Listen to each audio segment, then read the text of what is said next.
One should not be producing actions, bodily, vocal or mental. One should not be seeking rebirth in the threefold world.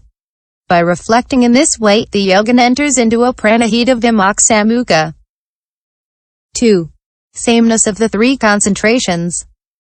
These three gates of liberation in the Mahayana are one and the same thing. It is as a result of the way they are practiced that we speak of three things. Considering the emptiness of dharmas is called sunyata. When there is no place to grasp characteristics in this emptiness, this sunyata changes its name and is called animitta. When there is no place in the presence of this signlessness to experience desire for or rebirth in the threefold world, this animitta changes its name and is called apranihita. It is like a city with three gates. A single person cannot simultaneously enter by the three gates. If he enters, it is by going through one single gate. Here the true nature of dharmas is the city of nirvana. This city has three gates, sunyata, animitta and apranihita. If a person enters the sunyata gate, does not hypostatize this sunyata and no longer grasps its characteristics, this person penetrates directly into the city of nirvana, and, with his end attained, has no need of the other gates. But if he enters the sunyata gate, grasps at its characteristic and hypostatizes sunyata, the sunyata is not a gate for this person. The path of entry is closed to him. And so in order to avoid the characteristic of sunyata, he makes use of the animitta gate. If his mind becomes attached to the characteristics of animitta and he gives himself up to futile chatter, then he stops grasping the characteristics of animitta and goes through the apranihita gate. 3. Single object of the three concentrations. In the system of the abhidharma, the emptiness gate of liberation has as its object the truth of suffering and comprises the 5 skandhas. The signlessness gate of liberation has as its object a single dharma, the pratisamkhyanaroda, or disjunction from impure dharmas obtained by understanding the truths. The wishlessness gate of liberation has as its object 3 truths. A part of the truth of suffering, the truth of the origin of suffering and the truth of the cessation of suffering. It comprises 5 aggregates. In the Mahayana, these 3 gates of liberation pertain to the true nature of dharmas. By means of these 3 gates of liberation, the ascetic sees that samsara and nirvana are the same. Why? Because nirvana is empty, without characteristics, not worthy of being taken into consideration, and samsara likewise. Question. If the sutra says that nirvana has only 1 gate, why is it a matter of 3 gates here? Answer. I have already said above that, although the dharma is single, its meaning is threefold. Furthermore, beings to be converted are of 3 kinds. Those who abound in craving, those who abound in wrong views and those in whom craving and wrong views are equal. To those who abound in wrong views, the sunyata vimokksamukha is preached. In this way they will see that all dharmas are impermanent suffering, the result of causes and conditions. Have no intrinsic nature. Not having intrinsic nature, they are empty. By means of this emptiness, wrong views are stopped. To those who abound in craving, the apranihita vimokksamukha is preached.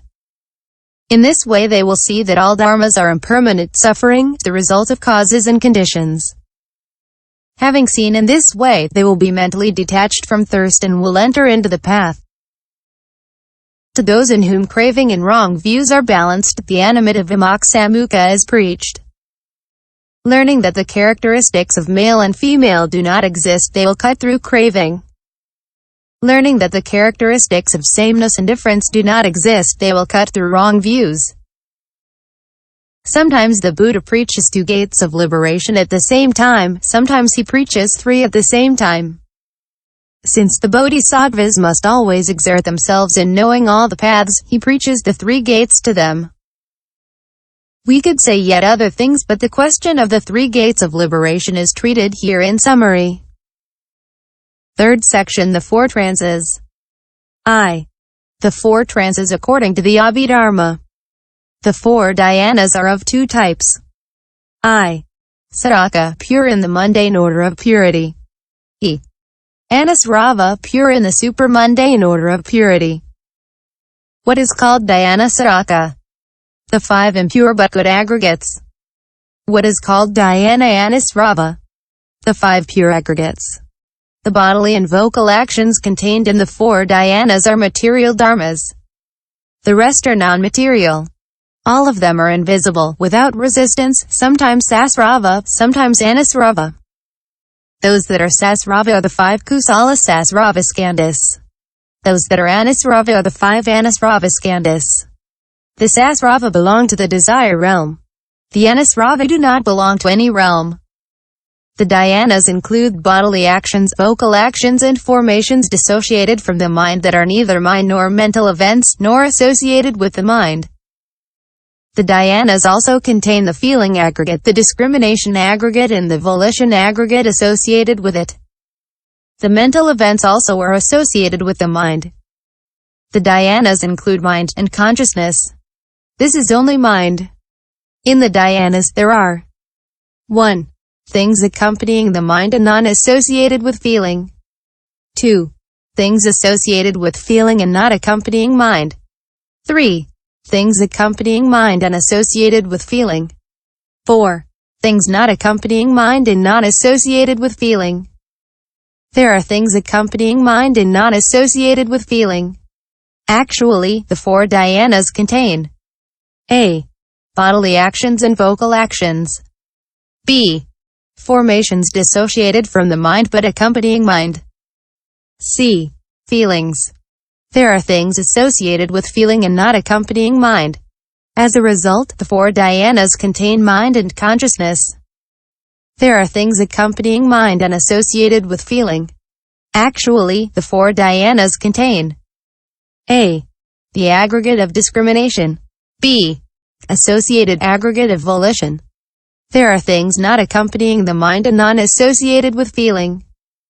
Actually, with the exception of the formations dissociated from the mind but accompanying the mind.